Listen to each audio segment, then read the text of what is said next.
In our last video, we learned about the main seasonal winds of India, the southwest winds, western disturbances, and northeast winds. In this session, we will understand the southwest winds in detail. Before that, we will first learn about the Tibetan Plateau, Himalayas, and the subtropical jet stream, which together play a major role in creating and controlling India's monsoon system. Later, we will see the direction of the southwest winds and which states receive rainfall from these monsoon winds. First, let's understand the concept of winds flowing from a high-pressure region to a low-pressure region with a simple playground example. Imagine a playground that is already full of kids playing inside. Since it is not empty, the kids waiting outside cannot enter the playground. There is also a gatekeeper who has been told not to allow anyone inside until playing kids leave the playground. After some time, when the kids inside leave the playground, the gatekeeper also leaves. Now empty space is created inside the playground, and the waiting kids quickly rush into play. In the same way, when the hot air rises up, it creates an empty space below which is called low pressure, and then the air moves from a high pressure region to a low pressure region to fill that empty space. Now in next few pages we will try to understand how the teamwork of the Tibetan Plateau, the subtropical jet stream, and the Himalayas brings the southwest monsoon into India. The Tibetan Plateau acts like an engine or a powerful heater that pulls the southwest monsoon towards India. The subtropical jet stream acts like a gatekeeper. Until it moves away, the southwest monsoon cannot enter into India. The Himalayas act like a giant wall that blocks the monsoon winds to go away from India.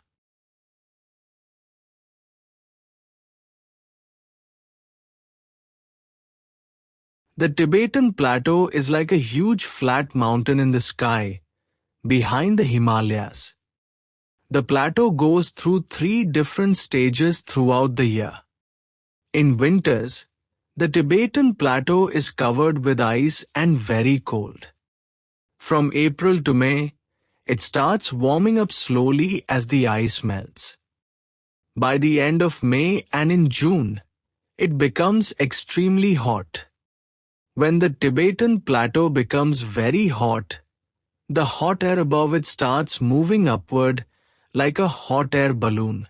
As the hot air rises, it leaves behind an empty space, creating a low-pressure area.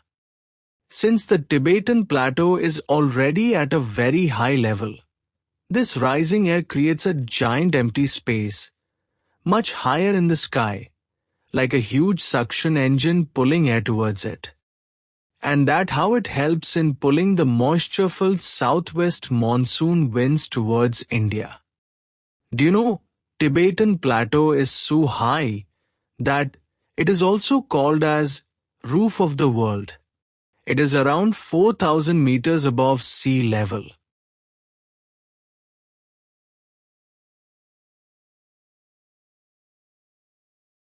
The subtropical jet stream acts like a gatekeeper in the sky. During winter and early summer, it blows over northern India from west to east and prevents the monsoon winds from entering. When summer becomes stronger, Tibetan Plateau becomes very hot and strong enough to shift this jet stream northwards away from India. Once this gatekeeper moves aside, the southwest monsoon gets a clear path to enter India.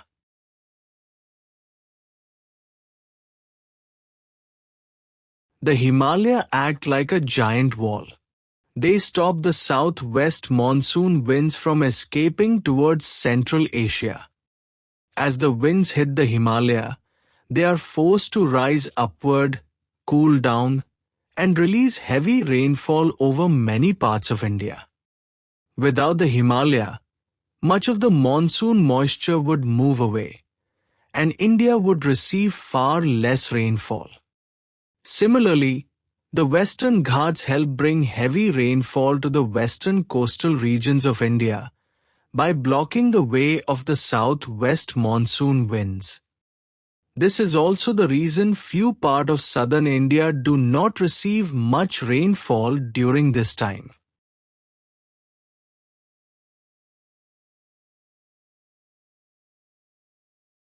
The southwest monsoon winds enter India from the Indian Ocean and split into two big branches.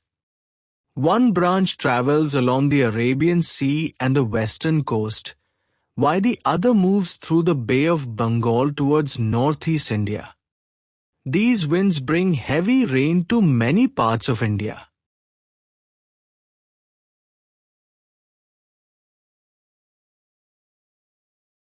The Arabian Sea branch of the southwest monsoon first hits the Western Ghats on India's west coast. The mountain forced the winds to rise higher, causing heavy rain in coastal places like Kerala, coastal Karnataka, Goa, coastal Maharashtra. Southern regions which are on the eastern side of these ghats receive much less rain because the mountains block many of the rain clouds.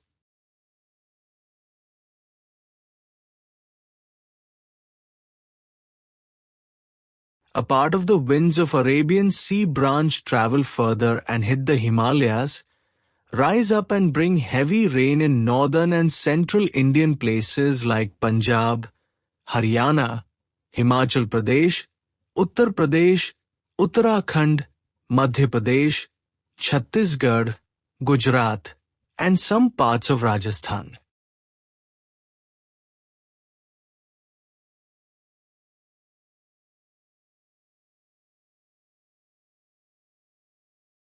The Bay of Bengal branch travels along India's east coast and moves towards northeast India.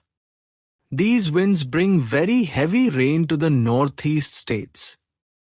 After that, the winds turn westward and spread rain across many parts of central and northern India. This brings rains heavily in Assam, Meghalaya, Nagaland, Manipur, Mizoram, Tripura, Arunachal Pradesh, and then rains in Odisha, West Bengal, Jharkhand, Bihar, Uttar Pradesh, and many other states.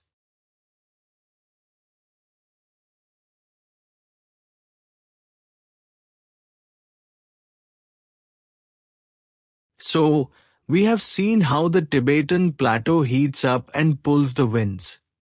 The subtropical jet stream is the gatekeeper and stops the winds to enter until plateau turns into a powerful suction engine and drifts away the jet.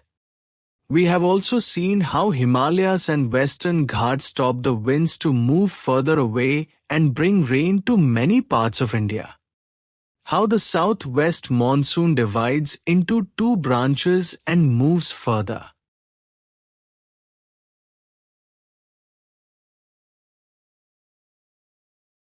Do you know how the eastern coast, which received much less rain because of the Western Ghats, now gets its much-needed rain? Think about it until we meet again to discover the answer together. Stay tuned.